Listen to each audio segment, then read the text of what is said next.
Anyway, 1, 2, 3, let's go. Ofiti? Very okay. Very, I have laughed very well. okay. Oh my god. Someone checker. What? Hey, please, we don't have time.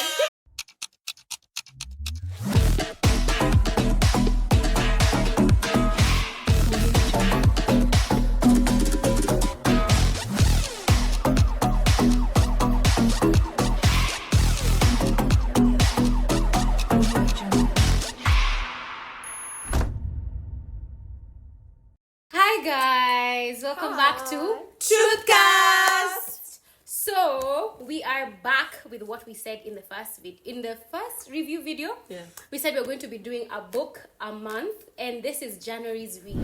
The read for this month was The Smart Money Woman. Yeah. So a brief overview of what this book is about. It's about a friendship group, but a main character, a lady, a female, in an African culture setting. She's trying to get her money right, so she's made financial mistakes, and then throughout the book we see how she comes up and gets back on her money, and yeah, she gets into debt. There's a lot of mistakes, like there's a lot of things, and then at the end of every chapter, Arese Ugwu gives us key points. Like, this is what you do. Investment. She talks about investment and how best to go about investment. She talks about net worth, how best to do it, how to know your net worth, things like that. It is very, very, very, very, very, very deep. And I think it's just not for a woman alone. Sasa wanaume msikose be on your game.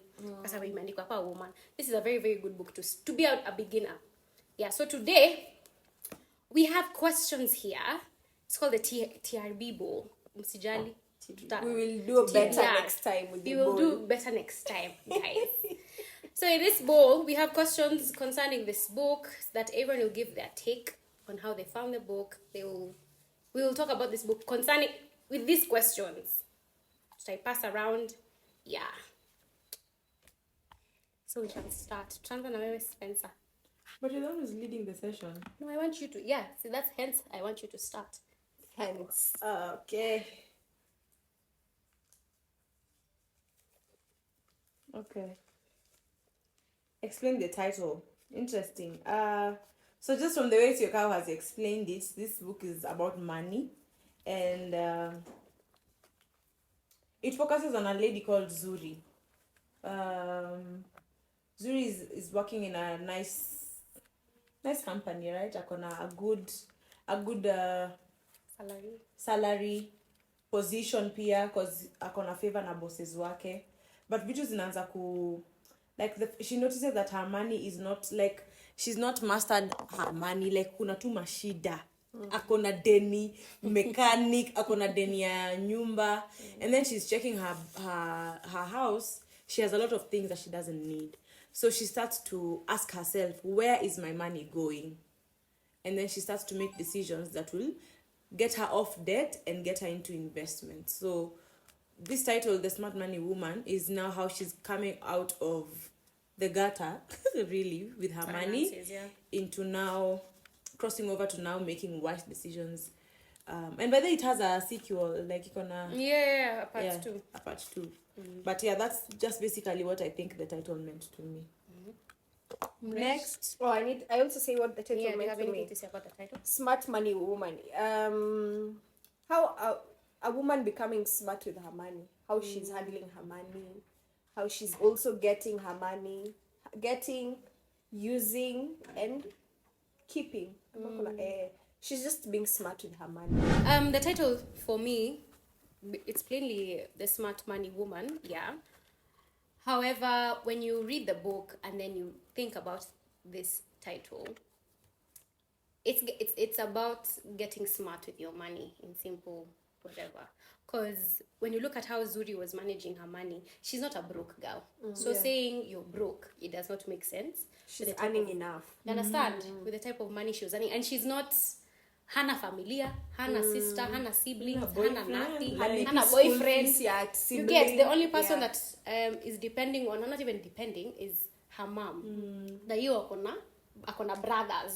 So mna chips. Huwezi sema it is my salary that feeds her. Understand? So this title was basically getting smart with your money. Yeah. That's it. Haya, Maggie.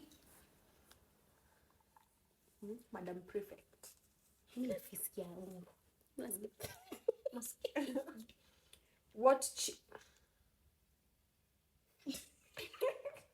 Nilimuuliza kama anaona.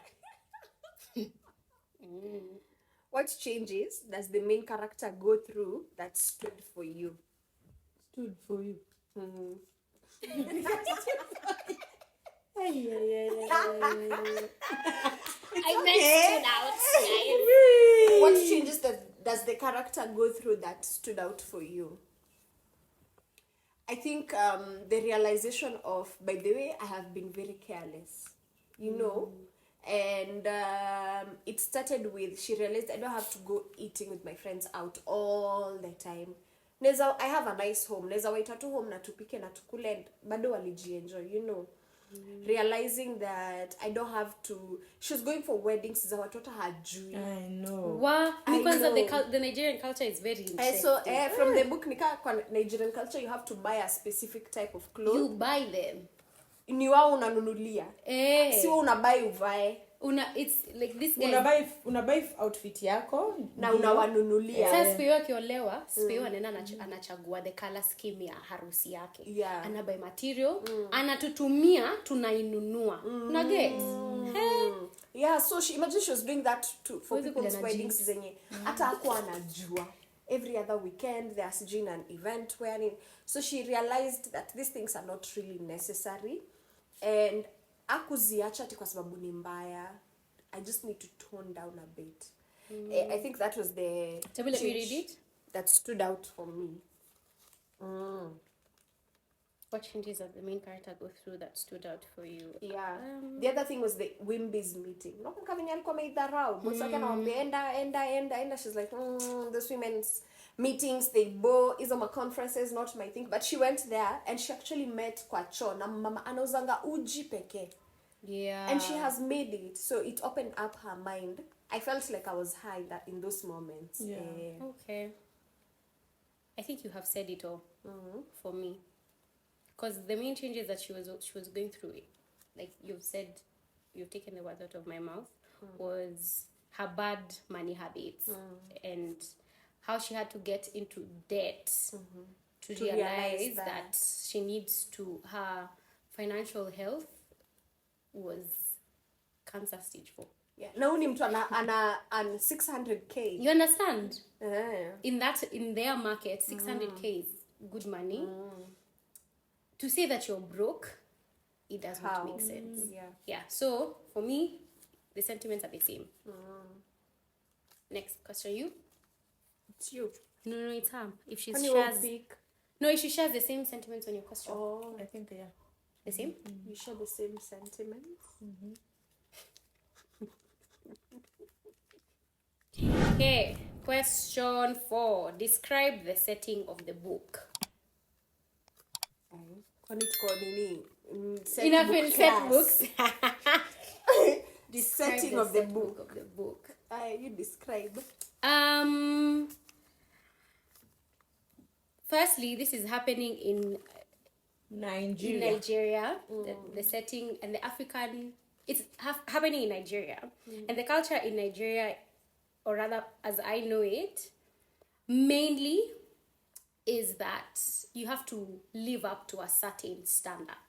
Like them, I feel like for them, they keep up with each other's, keeping up with the Joneses. The Joneses, I'm a Joneses, Joe, something. That one. Keeping up with that one. Them, I have to be rolling with the big boys. I have to be seen with the big boys. I have to be driving a certain car. The pressure for them is so big. Like I can't put a party with just balloons. Like if I can't do a 15k budget party and be happy truly, I have to make sure Davido is coming for that party, Tiwa Savage is coming, I have to make sure my MC is an MC mwenye anajulikana across Africa. Like, it's the peer pressure there is seriously suffocating. Yeah, socially. Yeah. And then also now the African norm of that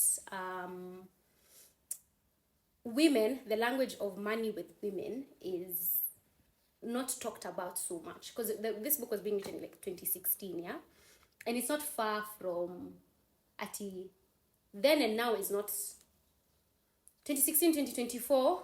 The language is still the same, but now we are embracing financial talk as women. So them women ni wewe kaa chini, wacha bwanako Uolewe. That's wewe your kaa chini, financial breakthrough. let your husband deal with the money. You get. There were no talks of wills. There were no talks of, like in the book you would see, was it Lara? Yes. Their father. This is not even her husband. The father of the husband, who alikuwa anawalea wote kama Father-in-law, imagine. he dies and we are all doomed. Scattered, yeah. You know, this man has no will. He's in debt and no one serious knew. debt, and no one knows, because he's also trying to keep his kids in the same life that he has been keeping them for all this while. So he's not able to talk about such struggles. And then what other things?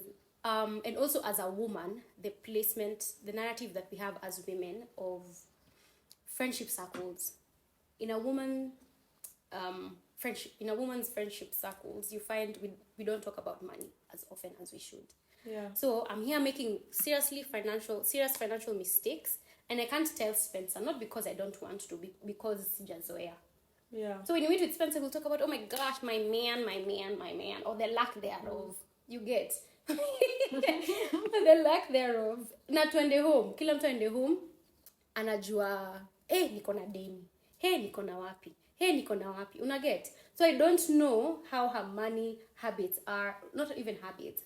What are you doing? Her goals. Investments. Yeah. Una get. Goals no get. I want to get married. We want to hold hands. We are praying for our husband. But then I don't know.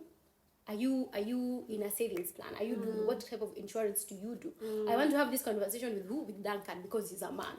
You know. I'm like, hey Duncan, you may life forever, life insurance yako ni gani hiyo unafanya? Umejipanga, unajua utapata bibi na watoto. Exactly. So the setting is very interesting. It has the Nigerian aspect, the African aspect, the woman aspect. It's very interesting how they emerge. Yeah. Perfectly broken down. I don't think we need to add. Am I going to add something, Maggie? No, I don't have anything to do. She has said it well.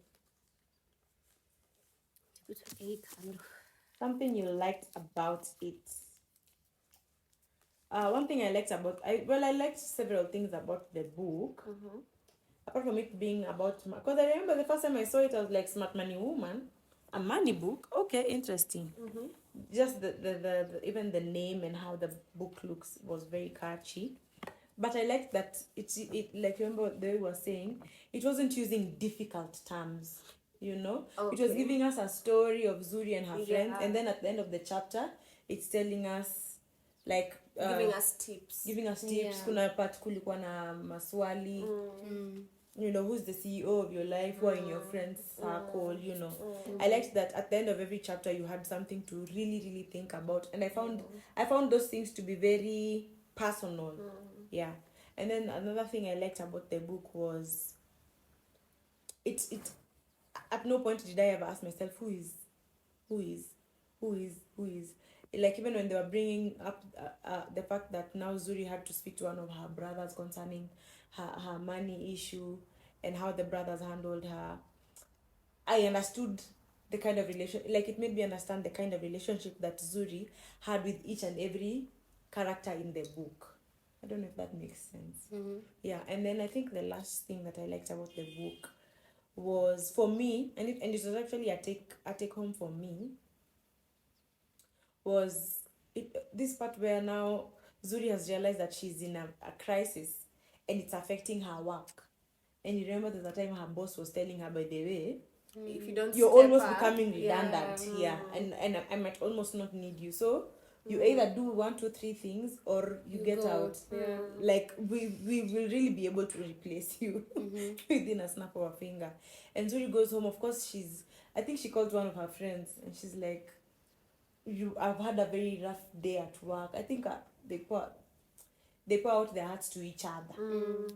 And then she realizes that, by the way, na venye niko na crisis hapa. And hata nini, Arese explains that kuna watu wenye walikuwa wameacha job wakijaribu kufungua biz but hawakuweza kuendelea na biashara. So Zuri alikuwa anajiambia, if I quit this job or if I lose this job, I will lose everything that I've ever built. So for me, I like the fact that Zuri was in that bad, weird space where she was almost losing the only thing that was almost giving her an identity, her job. And now the fact that she was able to now, because alienda job, akasema atenda hiyo wimbiz, akamake a presentation, and then boss wake akamwambia, hey, at least sasa naona unaanza kurudi form. You remember that part? Yeah, I think that's what I liked the most. So what I really liked most about the book is also how the writer anatufunza through Zuri's story. It's not like, okay, so I want to teach you about money. Chapter Money? 1, how you handle your money. This is how you invest. Like, seeing it through Zuri's life, it may make it very easy for me to understand, and then to make it better, even the tips at the end. So umelearn through Zuri's life, alafu sasa anakuja anakuambia, sasa acha ni kuexplainie, this is what I was trying to show you through that scene. Umeget? And it was really nice. Something else I liked about the book is how, in as much as Zuri is the main character, I felt like her support characters are also main characters. Yes. The friendship, so it make it easy for me as a woman to relate to Zuri. Pia venye ana bond na her friends throughout, and then pia the twist of introducing this man, Sola. So you don't feel like you're just reading a Finance. exactly, you're seeing it through someone's life. And that made it easy to digest. Interesting. I like the same things. I like the simplicity, because for me, I think I found it quite challenging to read finance books. What? I got to chapter 1. Same. For real, like I find it very hard. But then how she has broken it down, especially mi kwanza ile part yenye kuna ni bamba ni hiyo part ya investments. Like she's given stock, there's bonds, there's this, there's this. Like it's very, if there is research to be done, the foundation is here. You get, sasa siendi research, nataka kujua what is investment. She has already explained it, and I think that's what I really, really love, how she has made finance is very easy for me to understand. Number 2 is, as you have said, seeing life in somebody else's eyes. Zuri, these other characters, and then the other one for me, it's the relationship between her and her friends, and now her and her man later. I also like how the writer used the man Sola to give her some of the hard statements. If you watch the movie, I didn't like the movie. I didn't like it because it didn't match up to my expectations. Yeah, I didn't mind the it. guy, but it was me. I found it okay. Me lay a gari vile I know. Actually, I feel like hapo the writer alifikiria sana. She really thought, because she could have taken the same things atulete huku kwa tips, ingekuwa boring. At you yourself, you can't afford that car, babe. Mimi ndo nataka ni entertain. I know. Mimi nikasema, thank you sir, Mr. Finance. Alikula kwanza. Singeendelea kukula. Hata mimi singemaliza kukula. Angesema tu ningeambia thank you sir. Actually, in the movie, she walks out. Take my bag. Yeah, in the movie, she walks out. Because it cannot be me. Because he said something atrocious. He's just not said it in the right way. This is a babe who's coming up, she's getting her finances together. And then you want another car. And she's feeling so happy about it. You let her down slow. You just don't tell her to. I know. And it just showed the way. Yani mwanaume anatakanga tu kukufixia shida yako, kukuonyesha hii ndio shida, fix hivi. Jamani. This lady was just, she's happy. Yeah, she's fixing her mess. Out of debt, I've invested. I think I deserve a car. Maybe anyone you deserve a car, but not this car. Even wangeisema, by the way, whatever would have been can't different. afford it. Said you and I know. Something else I liked about the book, most financial books about putting your finances together, I think if ingekuwa someone else alafu aambiwe, okay, give us teach us through someone's life, probably tungeteachiwa through someone's life who is just starting, coming out of poverty nini. Unaona, this is someone who is already earning enough. Yes. Someone who's already who should be comfortable. I mean, she's buying designer clothes.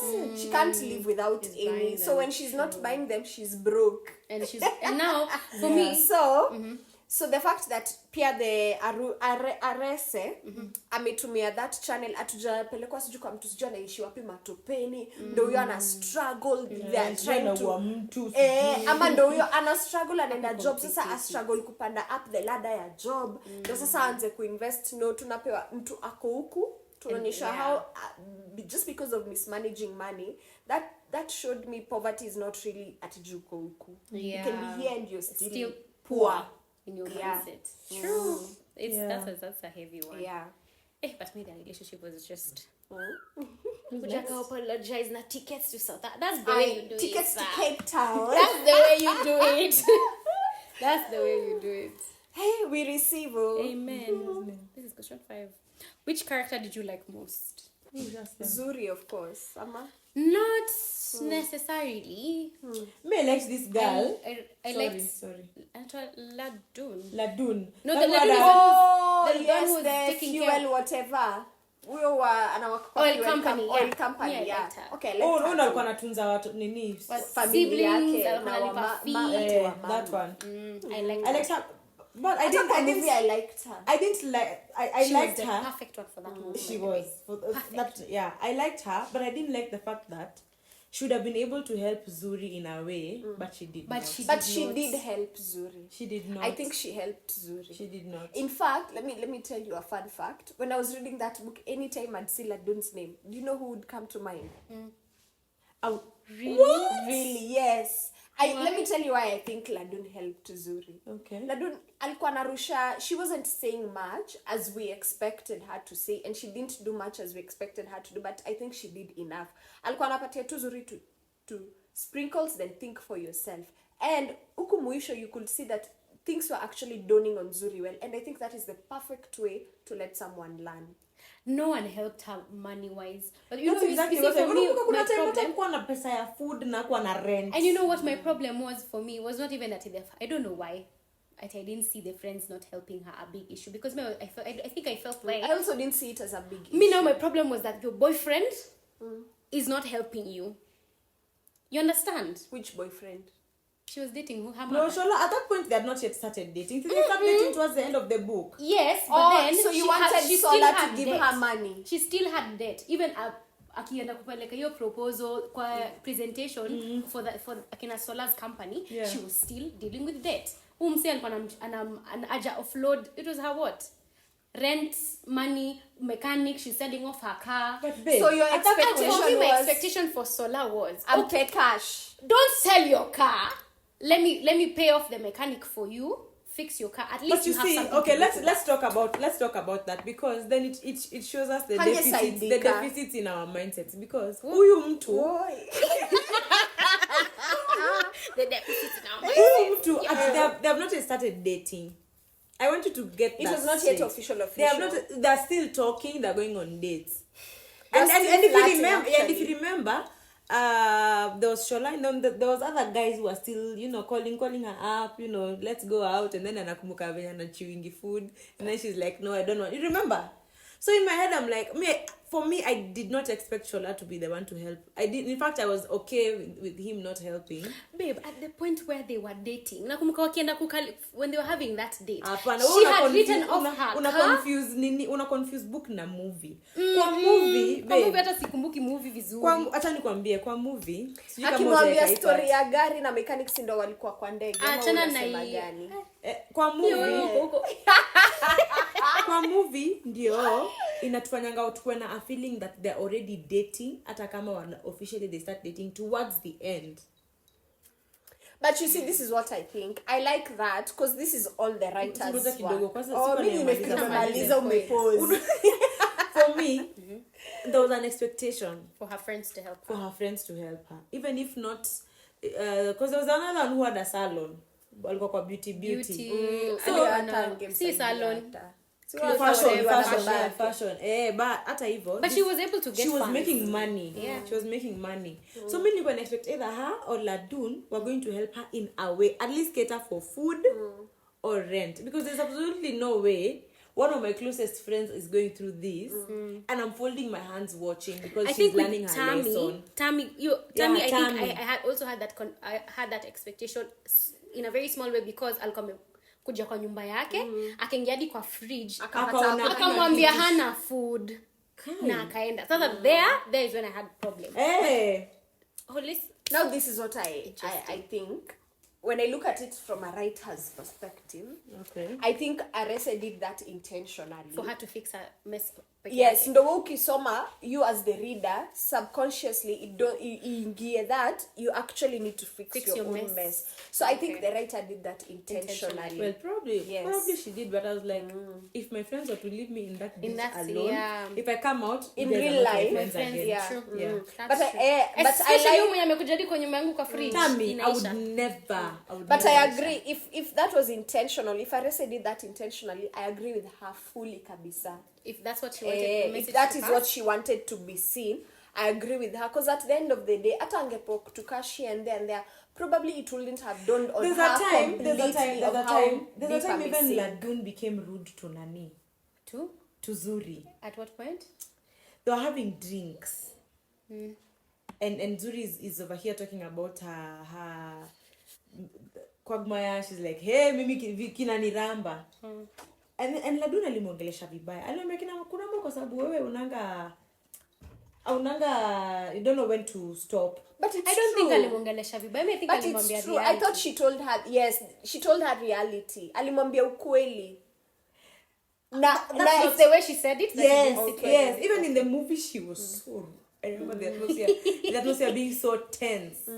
Okay, probably the way she said it. But I feel like kama Zuri, if Zuri was a real person, probably kama hangefanyiwa hizo vitu, I ainge done on how bad her situation is. Una get? Because you see, by the time she was coming out of the Wimbies whatever conference, ndo huyu uko amejituma, ameenda amemit sijui nani, amekanaye hapo chini, wameongea, she's asking questions. And her friend is one who's encouraging her to go for that. And which one remind me? Ladun and Tammy actually. Wait. Walienda na Ladun na Tammy. Na huyu mwenye bwanake alikuwa na cheat chronic. Wadamani Adesua. Ni sasa huyo. Sasa ndio wanasikia na choka. Hata mimi Adesua alikuwa nani? Oh yeah. Sasa me Adesua, I was feeling like her friends were not there for her. Wow. Adesua alikuwa anawapush away. Babe, they would have tell you why I was feeling like that. Cause when Adesua is not there, they'd sit and talk about her situation. But when she is there, hakuna mtu anafungua mdomo kumuambia what. Because when they open their mouth to tell her, she's defensive. And she starts crying. If you watch the movie, she starts crying. She says, "This man, you don't understand me. I'm the one I'm business. It's in season." So either umechukua deni. Na sasa now when anaambia it's business, wanaona kwa club na msichana kwa na analipa. So unaona kama hiyo umekutana na mtu wake, I felt like now Adesu and the friends, at least Arese angeacha the friends will come hard on her and tell her what. And just tell her, you know what, your guy ndo ule pale na mtu fulani fulani, you get this is what he's really doing. Wake up, nimwambie tu ona my dear. Yeah, who is this? Wake up, wamwambie tu wake up, you get. Yeah, that's why I felt like they were not really there for, because I felt like they had a friendship kama yetu. Na mahali tuko seti mtaogopa kuniambia some things.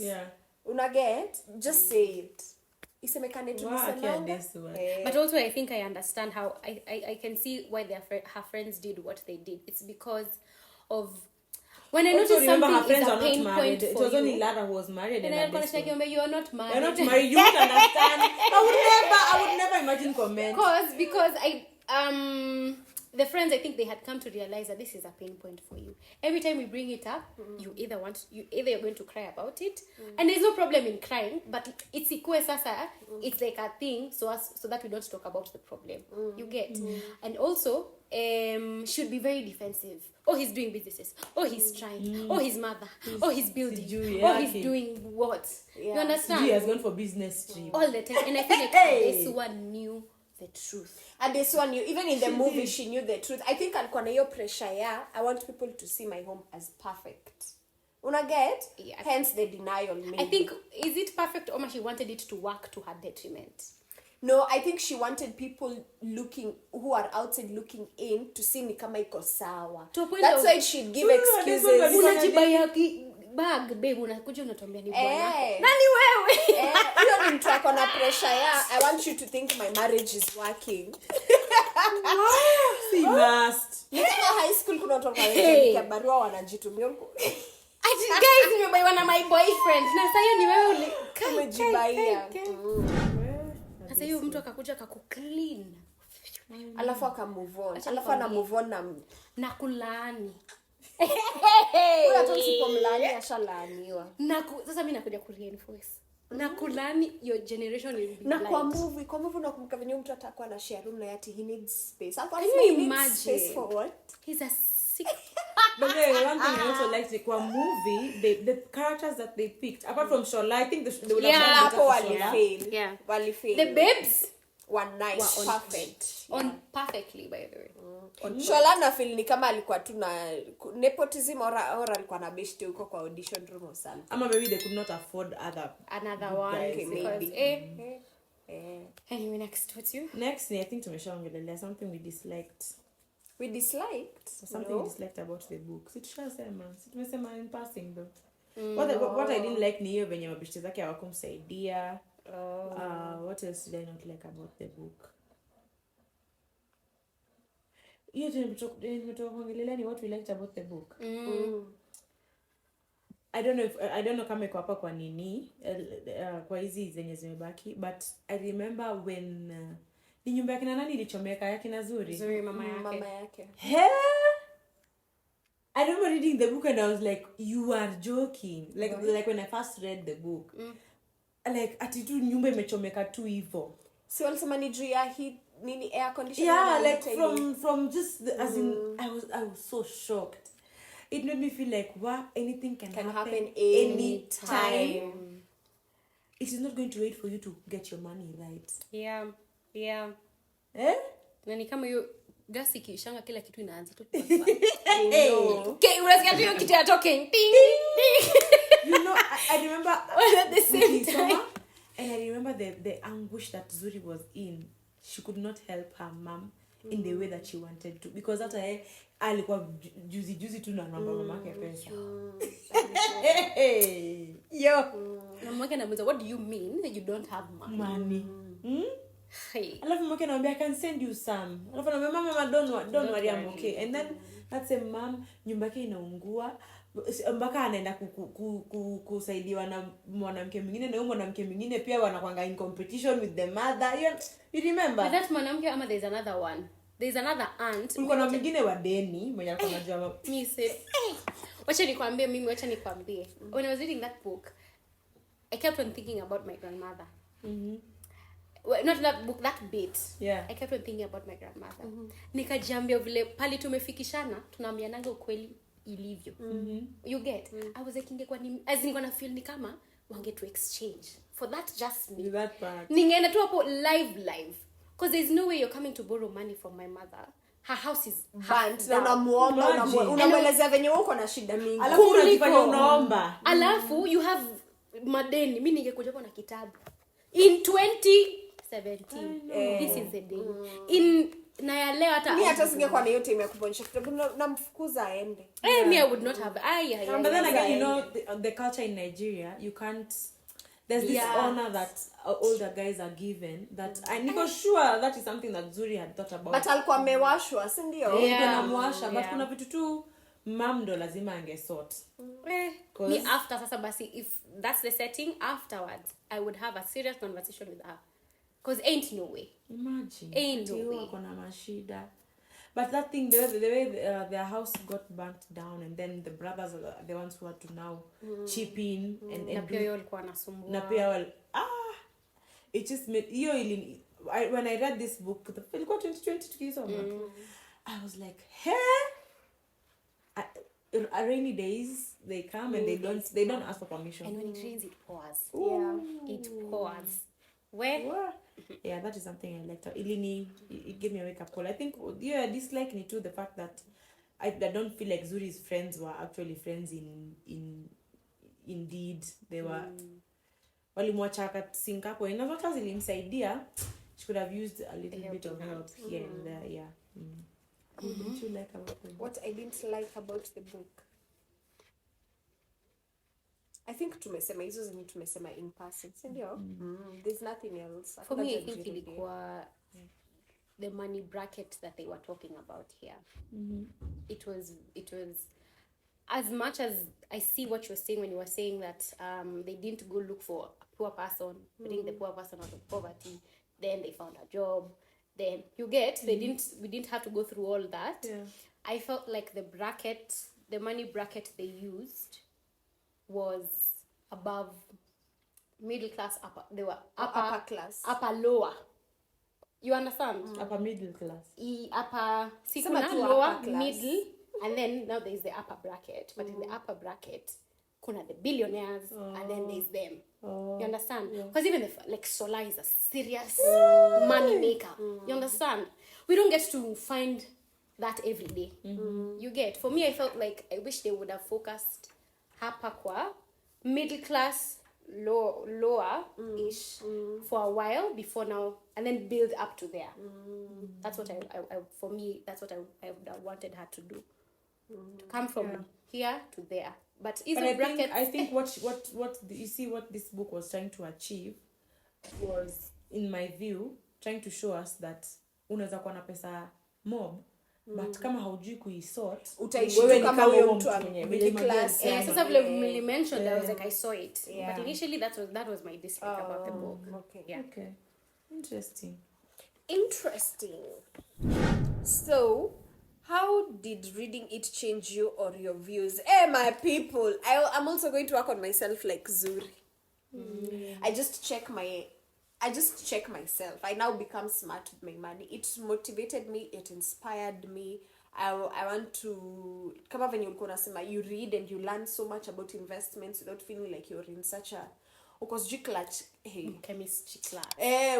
Chemistry class, ama physics class, you know. It was so easy. So it made me encourage me, make me feel, okay, kama nimeelewa what is being said in this book, then I can actually do it. Yeah. And I want to do it. In fact, hizo tips zote tulikuwa tunapewa at the end of the book, some of them are like exercises. Now I want to go back and do them one by one. One by one. Yeah. That's amazing. Mimi a net worth hata ilinichosha. Network wacha kwa mimi nilikuwa nahesabu TV. Make a list of everything that you own. Hey. Can you do the same? At first I was like, I have nothing To show. Nothing to show, but nikaencourage nikaona, please nilinunua carpet. You know. Yeah. Let me read the question again. How did reading the book change? Yeah, how did reading the book How change? did reading the book change you or your views? Number one, I think it made me realize that we need to have these financial conversations often, even as friends. Yes, yes. I also felt the same way. Yeah, I felt like we need to have these money conversations. Yes. It feels weird to have it. Not weird. It's because we are not new space. New space. Yes. Because we don't often. But then again, talk me and about you money. usually talk about them. But not like We do, that. but not Ati. Spencer, what investment are you doing? Are you doing? Yeah. Have you checked? found an MMF? Exactly. What are the losses? But I think if we are being frank, and I don't know if you're going to put it on paper, on air, sorry, it's because at least for the three of us, when it comes to money, tukianza your conversation ya money, watu wanaanza ku breathe. For me, I never usually have a problem having that discussion with you. Because Maggie, unasanga tu mniwache nipumue. Mniwache nipumue. Aki Spencer. Remember that time tuka quick mat. Spencer unaniuliza hizo maswali hata unipatie time ya unaniuliza nini? You remember you wanted to start your business, Maggie? Yeah, Ila Cosmetics. Yes, and I was telling you wanted to rope in that business partner. You remember? Which one? Oh, yeah. And you remember I was warning you against it, and I was telling you this is something you can do single-handedly. You remember? And then I was telling you, calculate. Ukiangalia vizuri. How can... Hapana. Spencer. So, at least for you and I, for me it became a sensitive topic. So nilikuwa na feel nikianzanga kuileta, I don't want to spoil whatever good thing we are having. You in fact right now you are more in charge of your life than you were even years back. You have a kid. For me and Sioka tukianzanga tushachoka because most of us have tried business. Okay, we're doing a survive. Hey, the ones that the ones that I have done. Yeah, that's like you're sort of giving up. We don't. I think we don't really exhaust the conversation. Yes, and we don't do it intentionally. Yeah. No, to come up by the way. Yeah. Yeah, but now from how you're saying, I think we should have intentional more money talks. Yeah. In our conversation. That's number one. Number two, I've realized that I really need to figure out my life. Realized now. No, it's like I feel like you remember the first time we were reading this book. It was 2019, actually, not even 2020. The first time we read this summer during COVID. When I was reading this book, and I think I was in your ear, but I was like, guys, let's like it out. Yeah, my life is fixed. But kwa ground, vitu ni different. You're like, what is your source of income? You know, at the time you have none. So what money are you budgeting? You understand? There's not much to give into. And then now actually I even understand. I understand. I understand why Arese was using the money group she was using, because she needed availability of money to teach us. Yes, you get? I now get it. But then at the time when I first read this book, there is not that money to start with, to start planning and things like that. And now, I actually thank God we read this book now in January, because now you're able to set pace. Okay, there is this. I can really, really use this to put in structures. The third one is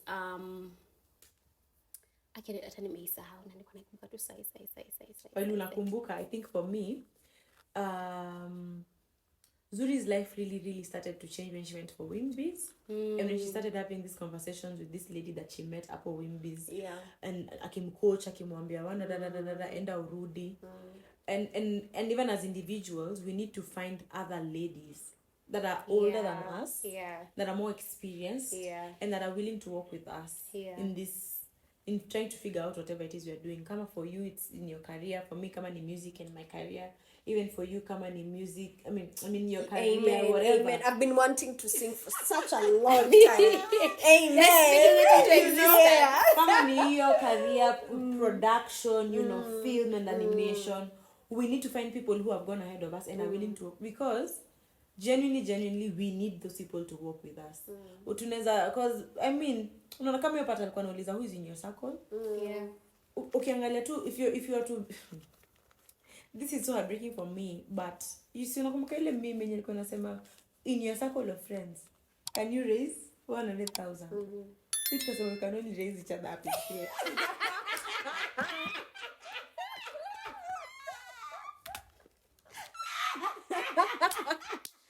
Oh yeah. We can raise an altar for them. Which is a good thing, guys. Don't get it twisted.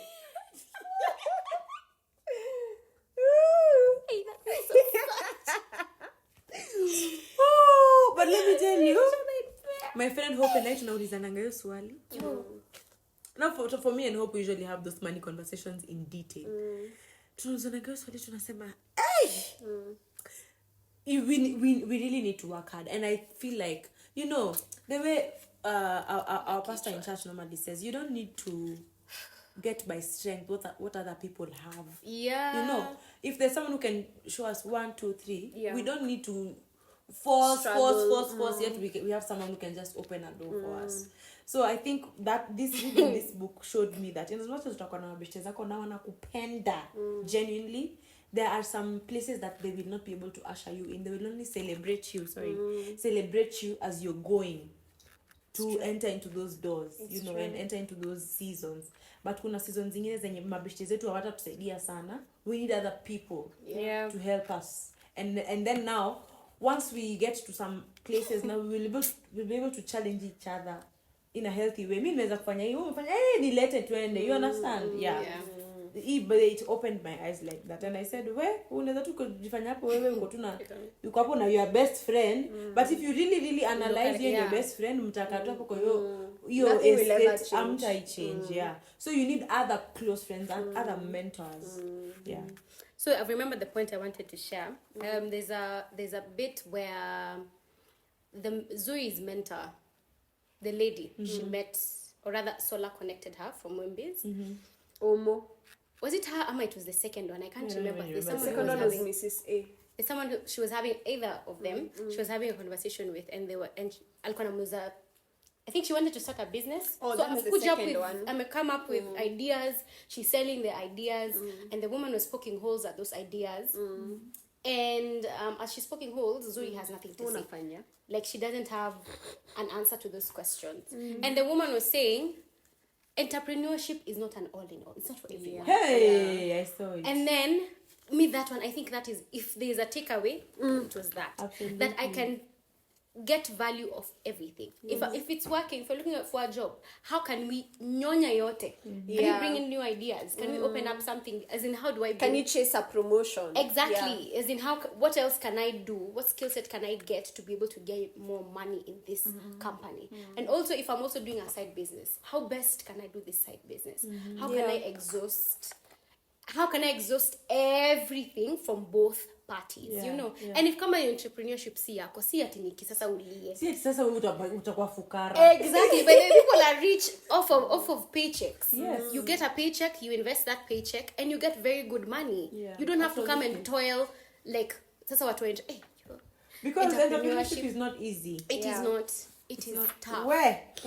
And it is not when you do entrepreneurship now you know you're tough. No, it's just not for everyone. Yeah, if you can absolutely. do office and do it properly. Yes. Yeah. If you can do entrepreneurship, do it and do it. If you can do both. And the good thing is that you find kuna mtu mwenye ako ofisi na pia anaweza fanya side. You know, even that money gives you options. You don't have to toil. Like, sasa watu wanaanza from scratch, selling the business, selling the what. You already have networks in that office. You already have money. You have a pool of friends who have money. So even if I'm coming to Spencer and I'm like, Spencer, I have this idea and I need an M. Niko na 600, nipatie hiyo 400. Una get? And anaona, well, you have 6. I see your mahali. Yeah, you can push yourself. You are person. I'm not in. It's not a hole that I'm putting my money in. They're able to. You get. You don't have to start. When you're nikikumbuka business ya shania kuku. But I was so proud of you when you were doing that business. Oh man, I was so proud of you. You know, biashara ni by then kuna soma hii book na kumbuka biashara. I would never start that business without having proper income, I would say.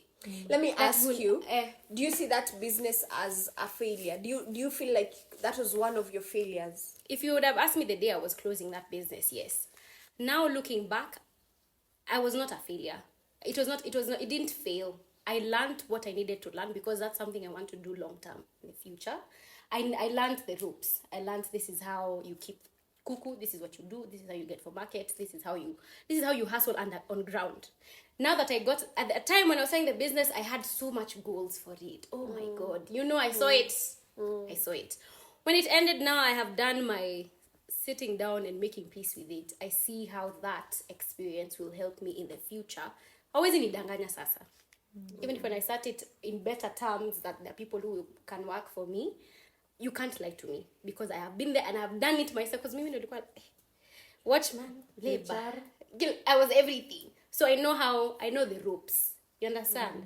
So there are those two nitty-gritty. And it was basis. It wasn't that I was doing anything out of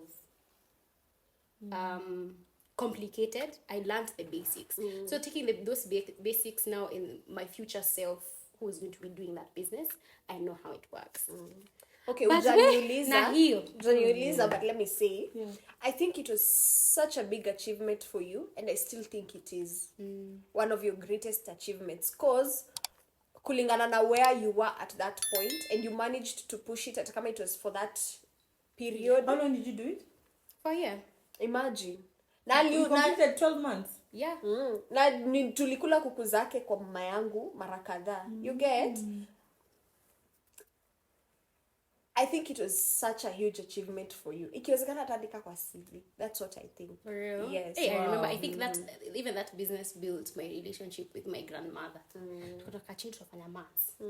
And amefanya hivi. Sikuwa nena naingia kwa chama. Anasema kwanza anapata pesa ya chama. Sasa nimemwambia, natafuta do ya kuingizia.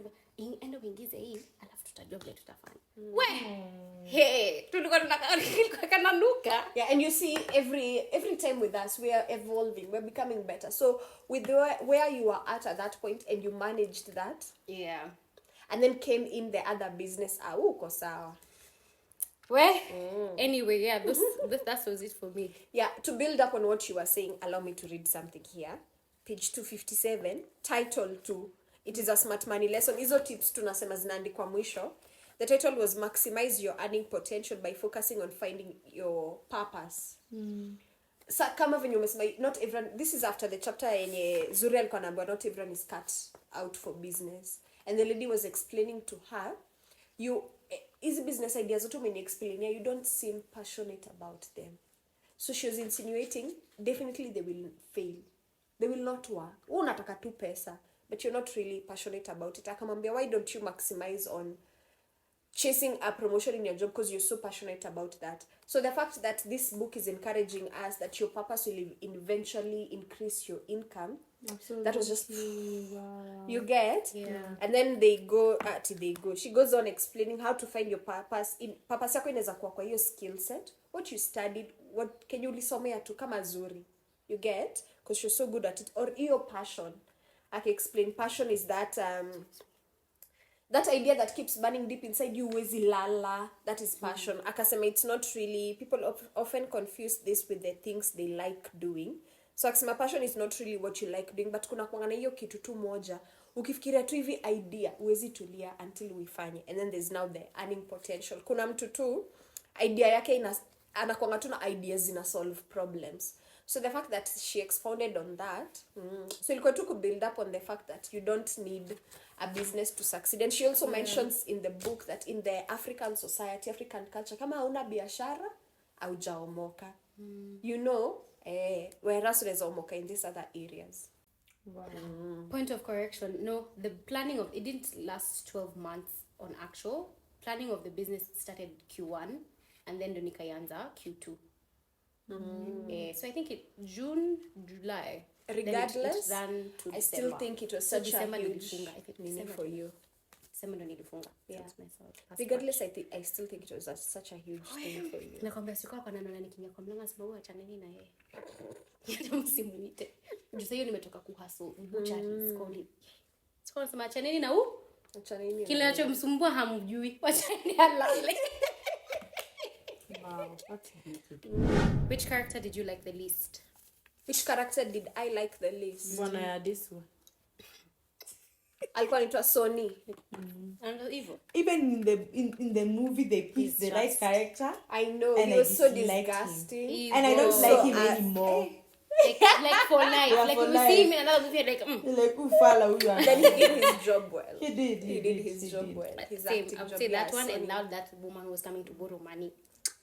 Yeah, mi nilikuwa na imagine ningekuwa Adesua ningefanya. Hey. I also didn't like And also his mother. Mama ya Sony. Yeah. Kwanza akimwambia sijui my son is Ati like this because you don't play. you don't go to church, sijui what. Oh my god. I also thought sometimes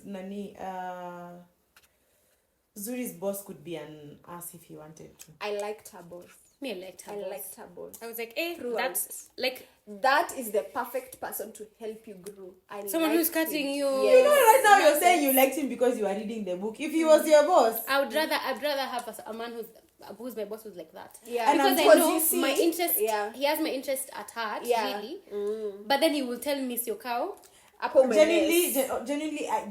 genuinely, me, I didn't think that he had Zuri's interest at heart. He knew Zuri was a very talented girl in terms of how because Zuri alikuwa anajua close sales. So alikuwa anajua Zuri alikuwa very talented, but alikuwa anajua kuna pata alimwambia wewe cheza naweza nilete mtu, I'll pay them less, and since anataka atatomeka probation ataenda atafanya kazi na atanifungia sales venye nataka. And that's what I'm saying. I'm talking about interest. I'm not talking about him liking her minus work. just that, the fact that this man has seen value in me, he will tell me, he wasn't saying it in the most sweetest way, but that was not his job. He's not my father. Tell me, now sio kao. I don't understand. Unajua hapo usipofanya hivi kazi, you're putting me in a Yeah, he bad didn't position have to of talk fire. like He that. didn't have to tell me that. He And could it have is just fired true. me. And unakumbuka kwa the resilience video. Oh my god, the review video we did. Yeah, the years we started, and I was telling you, one of the things I liked is uku nje, no one will baby you. That's what you said. That's one of the things you liked. No, kwa ile video tulifanya previously, we were saying one of the things we learned. Oh, learned. Okay. Nikasema one of the things I learned, uku nje watu Bembelezi. wakubembelezi. Now this boss, he had the option of not telling Zuri at and giving you a chance, and because after all, he doesn't owe Zuri anything. He had the chance to tell not Nini to just let her be. Kwa ile meeting watu wakifariwa nzuri. Angetajwa jina ama aletwe tu barua na aende na ajui hata ni kwa nini, but he took that time kumwambia, in as much as he was like, I can get someone else and pick them cheaper, which is true. But alimpea your opportunity. Alimuonyesha, by the way, I'm disappointed, but I'm willing to give you a chance. I think to make I it understand better. that. Me, I was answering this question. If I was Zuri, or even Zuri at that time, boss alikuwa na mbo. That's why I said that boss could be a pain in the ass if he wanted to. And he was, because your time, Zuri is dealing with her mechanic. Zuri is dealing with Her landlord. caretaker. But the boss doesn't know, and he doesn't, even if he knew, That's he exactly doesn't care. That's exactly what I'm saying. Okay. The boss didn't know. Na bado alikuwa anaendelea tu kuongeza. So you're saying he would have been kinder? I'm not saying it would have been. Oh, that's what Sasa you're sisi tunafikiria unasema he would have been better. kinder. That's what we think. Which character did you like the least? Sony na mama yake. Thank you tumeshampa. Hey, na auntie anani Zuri. Mgani wa kumpigia sijui 3 4 akimwambia venye anafaa olewe sijui nini. We should pray. You need deliverance. Aki sometimes I thank God. Ama nisije tuta. Hii culture yetu see as It's not as much. I think it's not as much because there are people who are really going through it. Going through it. Where unaambiwa lazima uolewe by fire by force. How would you have written the book differently? How would I have written this book differently? The money bracket thing that I've just talked about. However, I don't think I would have written it now. Now hearing you guys saying they needed to be money for her points to be home, I don't think I would have written this book differently, honestly. I think the delivery for this book was spot on. As in, I remember when I was reading it the first time, when I finished the last page, I was like, 1 + 1 was 2. Yeah, and you feel like you want to go and do homework now. Yes. So you've already gotten the thing. Yes, and let's start. Yes. Yeah.